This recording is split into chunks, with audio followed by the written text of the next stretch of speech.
Bienvenidos a esta nueva conversación.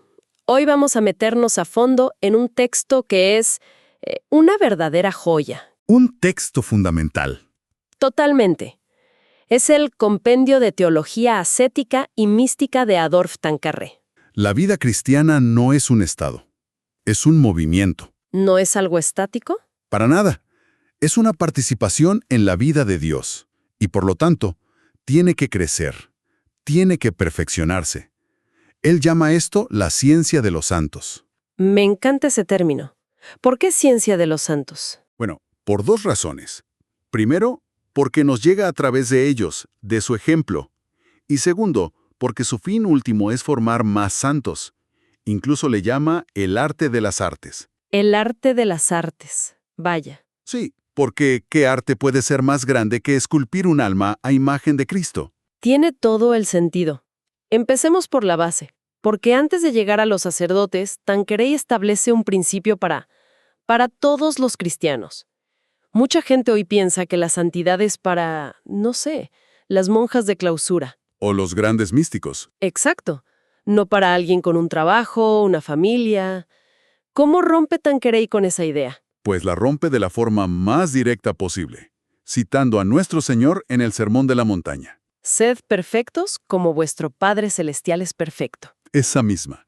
Y Tanqueray insiste en que eso no es una sugerencia bonita, un ideal poético. No. Es un mandato, un precepto. Pero, a ver, una perfección absoluta. Eso suena imposible aquí en la Tierra. Claro. Y él lo aclara. No es una perfección absoluta. Habla de una perfección relativa. ¿Y qué significa perfección relativa? ¿Ser más o menos perfecto? No. Significa estar en un estado de progreso constante. Tanqueray usa una imagen muy gráfica. A ver. Dice que en la vida espiritual, no avanzar es en realidad retroceder. Es como subir por una pendiente resbaladiza. En el momento en que te detienes, Te empiezas a deslizar hacia abajo. inevitablemente. Y ese deslizamiento es lo que la tradición llama tibieza. Ese estado en el que uno se conforma, ¿no? Deja de luchar. Exacto. Y es peligrosísimo porque poco a poco abre la puerta al pecado. O sea que la vida espiritual no tiene una meseta, un lugar donde digas, listo, ya llegué, aquí me quedo. O subes o bajas. No hay más. Y el camino es siempre el mismo. Renunciar al egoísmo, a la comodidad, para imitar a Cristo. Esa es la base. Para todos. Bien, esa es la línea de base para todos los bautizados. Pero aquí es donde el texto, da un giro radical y se pone muy serio. Aquí entramos en el corazón del asunto. Totalmente. Dedica todo un apartado a la obligación especial de los sacerdotes. Y la afirmación central, que toma de Santo Tomás de Aquino, a mí me dejó helada. Es que es una afirmación que hoy sonaría casi escandalosa, ¿no? Dila, por favor. Santo Tomás enseña, y Tanqueray lo desarrolla, que los sacerdotes están obligados a atender a una santidad interior, más perfecta que la de los religiosos que no son sacerdotes. Espera. ¿Más perfecta que la de un monje cartujo? ¿Que ha dedicado su vida entera a la oración y la penitencia? Sí, más perfecta. Eso suena increíblemente exigente. Es una afirmación muy fuerte, pero la lógica es impecable. Tanqueray la construye sobre 3 pilares. Y es interesante el orden que sigue. ¿Cuál es el primero? El primer pilar, la Sagrada Escritura, la voluntad de Dios. Nos recuerda que Cristo formó a los 12 como su obra maestra personal. Vosotros sois la sal de la tierra, la luz del mundo. Exacto. Y aclara que esa luz no es solo la doctrina, el conocimiento, es principalmente el ejemplo de las buenas obras. Luego tienes a San Pablo. En las cartas a Timoteo y a Tito, las epístolas pastorales, sí, las exigencias que pone para los presbíteros son altísimas, irreprochables, dueños de sí, una vida absolutamente limpia y sin mancha. La vara está alta desde el principio. Ok, la vara la pone Dios mismo. Entendido. Segundo pilar. El segundo es la voz de la Iglesia en su liturgia, específicamente en el rito de la ordenación. Tanqueray dice que el propio rito es un código de santidad. Un código de santidad. Sí, porque en cada grado que se confiere, la Iglesia le exige al candidato una virtud mayor. Al diácono, por ejemplo, le dice que predique el Evangelio con el ejemplo aún más que con la palabra. Y para el sacerdote hay una frase que es el corazón de todo esto. ¿Así? La frase que el obispo le dice mientras le entrega la patena y el cáliz. Agnosite quod agitis, imitamini quod tractates. Conoce lo que haces, imita lo que tratas. Imita lo que tratas. Esas 4 palabras son demoledoras. No dice entiende o ejecuta bien. Dice imita. Conviértete en ello. Exacto. Significa que la misa no puede ser un acto externo.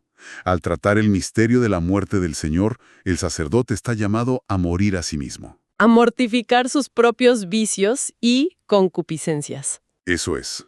Y ojo, concupiscencia no es solo un tema sexual, es ese desorden profundo de nuestros deseos, la inclinación al orgullo, a la comodidad, por encima de la voluntad de Dios.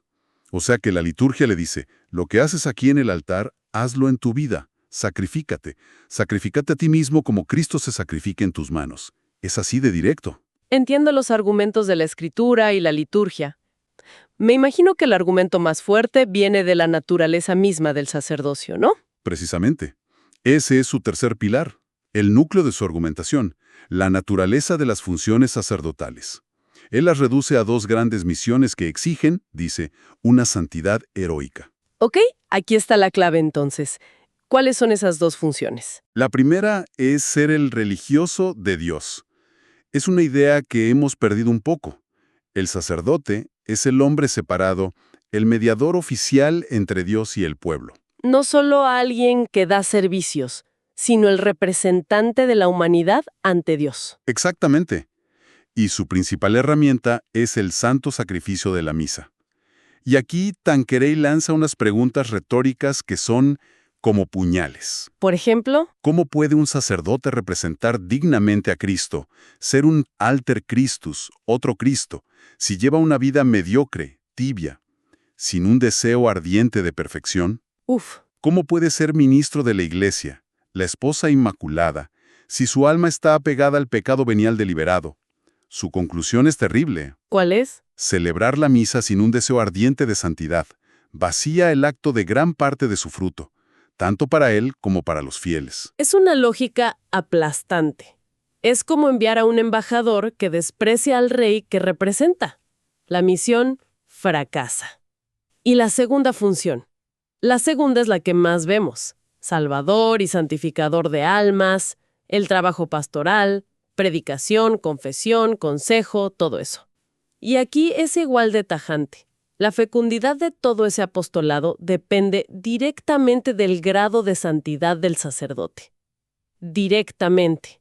O sea, no de su inteligencia o su carisma. Todo eso ayuda, pero es secundario. Él dice que la palabra del sacerdote solo tiene poder para convertir corazones si su propio corazón está unido al de Jesús. Si no, es solo ruido. Bronce que suena o una campana que retiñe, como dice San Pablo. Ruido vacío. Y lo mismo, o más todavía, aplica al ejemplo. El ejemplo es el sermón más poderoso. Claro, la gente puede dudar de lo que dices, pero cree lo que ve. Y lo ven todo. La piedad, la paciencia, la caridad, la mortificación. Y eso los mueve a imitarlo. En cambio, un sacerdote mediocre, que cumple con lo justo, la gente lo ve como un funcionario de lo sagrado. Alguien que hace su oficio. Exacto. No inspira a nadie.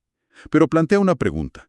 Si la eficacia de todo depende de su santidad personal, ¿qué pasa con los sacramentos? ¿Una confesión con un sacerdote mediocre vale menos? Esa es una objeción importantísima. Y la teología católica tiene una respuesta muy clara. Hay que distinguir 2 cosas. A ver. La validez del sacramento y la fecundidad del ministerio. La validez no depende de la santidad del ministro. Depende de que el sacerdote haga lo que la Iglesia hace. Se llama ex opere operato, ¿verdad? Exactamente. El sacramento funciona por la obra de Cristo, no por la virtud del hombre. La gracia de la confesión es la misma, la de San Pío de Pietrelcina o un sacerdote en pecado mortal. Gracias a Dios por eso. Si no, estaríamos en gravísimos problemas. Pero lo que sí depende de la santidad del sacerdote es todo lo demás. la fecundidad de su predicación, su consejo. El poder de su ejemplo, el fruto personal que él mismo saca. Ahí es donde un sacerdote santo es un canal ancho y limpio para la gracia. Ahora, ante este estándar tan increíblemente alto, ¿nos da Tanqueray un mapa o nos deja solos con la montaña? No, no. Su obra es muy práctica. No propone un ideal sin dar los medios. Y el primer medio, el más importante para él, es la dirección espiritual. Un guía experimentado. Es casi imposible avanzar con seguridad sin uno. Cita a San Francisco de Sales, que pedía 3 cualidades: caridad, ciencia y prudencia. Un entrenador personal para el alma. Básicamente. Y además del guía externo, hace falta una disciplina personal muy concreta. Claro. El segundo medio es lo que él llama un plan de vida, una rutina espiritual diaria, organizada y cumplida. No para ser robots, sino para proteger lo importante. Justamente, la vida de un sacerdote puede ser caótica. Sin una estructura, la oración es lo primero que se sacrifica. ¿Y qué incluye ese plan de vida? Lo básico e innegociable. Un tiempo definido cada día para la oración mental, la meditación. También la visita al Santísimo Sacramento, el rezo del rosario. Y el examen de conciencia. Y cada noche, un buen examen de conciencia para ver cómo fue el día. Esta disciplina no quita libertad. Al contrario, la asegura. Asegura que el sacerdote no se pierda a sí mismo. Entonces, para resumir, la obligación de aspirar a la perfección es grave para todos, pero para el sacerdote es gravísima y constante. No es una opción, es la esencia de su vocación. Tanqueray concluye diciendo que un candidato ya debería tener una virtud probada antes de ordenarse. Y una vez que es sacerdote, Está atado con más fuerte vínculo de disciplina a profesión de más perfecta santidad. Es una obligación de Estado. y el libro nos deja con una idea final, una que lo ata todo. Sí, es una afirmación que debería hacer temblar a todo sacerdote.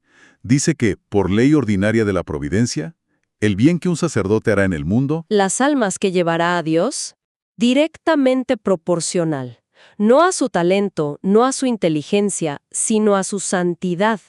Es una afirmación que resalta la dignidad inmensa del sacerdocio, pero también su tremenda, casi aterradora responsabilidad. así es. Nos obliga a pensar no solo en lo que un sacerdote es, sino en lo que está llamado a ser, y cómo su respuesta personal a ese llamado impacta a toda la Iglesia.